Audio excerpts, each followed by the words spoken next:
Hey guys, this is Javier with the Real Javier Novoa channel, a platform and a modality where we apply the principles of interiorism to getting free to living free.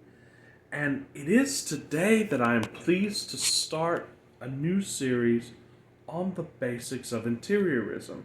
We are going to be writing more about it, we're going to be talking more about it, but I want to get into the basics of interiorism and specifically of applying interiorism to your life to get free very quickly. And so, the essence of interiorism, guys, the essence of this system, the essence of this philosophy, which is drawn from the perennial philosophy of mankind, is the power of state, the power of getting into state. And it has been taught by the sages throughout the ages, throughout time. But what we want to do here is we want to make it very simple and very applicable to any situation. This is the essence of interiorism, guys, because getting into state, or what many people have called intention, is very different from, say, setting goals and setting objectives. When we set a goal, when we set an objective, of course, it's an indispensable part of modern life. It's an indispensable part of business. It's an indispensable part of basically executing any plan of action. When you set a goal, you basically have an objective. So you say, I want to get to the store. And then you either know, or it is the information for the steps to that is readily available at hand, or you basically know all the steps to it. Then you just take those steps. And usually the only interference between you and the completion of that goal is some sort of interior resistance, oftentimes not liking the performance of some of the steps. For example, if one has a goal, say, to run a marathon, one knows the steps to that. One would have to practice running, one would have to time oneself, one would have to get better at running, and that's not necessarily something that everybody's going to like. So that's usually the only obstacle to attaining a goal. The main aspect of a goal, however, is that the completion of that is in the future, and therefore there are steps that you would need to take, but they're usually steps that you can take. There can be some goals in which the steps are not clear and in which you don't have all the resources to take those steps right now. So either that goal would then become simply a daydream, or it would become something given up on as unattainable. The difference between this and getting into state and intention is, as the great Trevor Blake explained in his books and his courses, and as Neville Goddard also went into vast detail on all of his books and all of his courses, is that an intention or an imaginal act or getting into state is a goal, but seen as already having been done. The experience has already been had. That's why Neville Goddard talks about in many of his books that when we create an imaginal scene or an imaginal act, which is one of the methodologies to elicit that responsive state, which is a visceral response, which is a physical and mental response, and we'll talk more about that. One of the ways to elicit that response is to think about what you would do after you attained that goal or objective or that intention. So an intention is in past tense. What does that mean? That means that we're acquiescing to the knowledge that everything is within you, because while that event has not occurred on the outer, it has already occurred. Why? Because you decided for it to occur, and then you replicated and created that experience.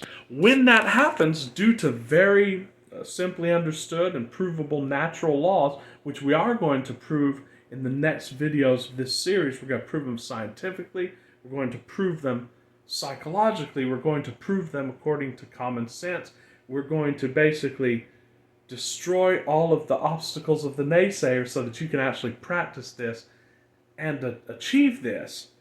But the only obstacle to performing that intention or having that intention solved is not going to be the next steps, because again, the next steps are going to be something that are going to come to you easily. The only obstacle then, the only resistance in that equation will be two things. Number one is deciding exactly what you want and what you want your intention to be. That's going to be a course in itself.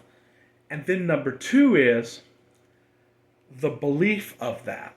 But as we go into in the teachings of interiorism, it doesn't matter if you believe it, because if you'll simply apply the steps, if you'll simply apply the recipe, then your belief cannot but acquiesce to that in a certain amount of time. Now, we've talked about robotic affirming, which is an essential step in this. We've also spoken about the imaginal acts. We're going to be doing coherent and cohesive videos on all of these in this series. But this video is just an introductory video, and it's going into what is state, what is getting into state. Ladies and gentlemen, we all have the tools within us to elicit any response that we want. And it's proven very easily by these new Apple goggles. It's been proven by virtual reality headsets that when given a stimulus from the outer, whether that's real or not, and of course the definition of real, we will go into that in our scientific and philosophic aspects of this. But whether it's real or not, that input can elicit a response. And that response has been proven in neurology to be exactly the same response, whether it's real or whether it's virtual reality. Now, we have all of the tools within us, and we're going to prove this, to elicit that same response without resorting to any apparati on the outer, without resorting to Apple goggles. We can simply go within and elicit that response. And we can do it through imagery, we can do it through talk, we can do it through simple physical reactions like a sigh, like ah, or a sigh of relief, and we can do it simply by a very quick shift mentally into that state, and we're going to show you the steps to doing all that. But just for the purposes of this very short video, you can get into state anytime that you want. And what interiorism does is that all of the other philosophies out there, they talk about the fact that yes, get into state so that you can attain this objective, so that you can attain this intention rather. And eventually everything on the outer is going to acquiesce. And while that is true, interiorism doesn't care about that.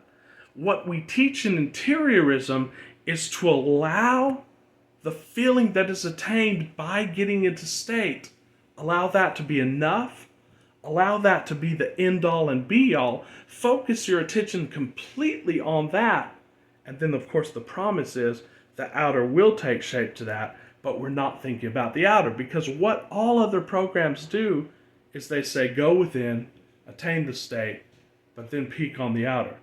But we don't teach that in interiorism. We teach that the inner act is the objective, it is the end-all and be-all, and the promise is that with that inner act, the world has to take form according to that intention, because as we're going to prove in the videos that are coming up, all of the world is inner anyway.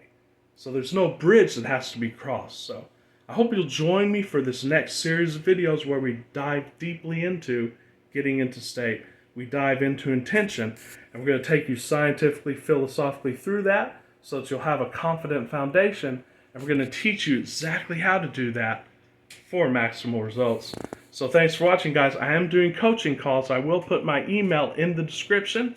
You can email me and we can do business together. And I also ask you, if you find the value or if you find the material of value, please do subscribe to the channel, like the video, share them with families and friends.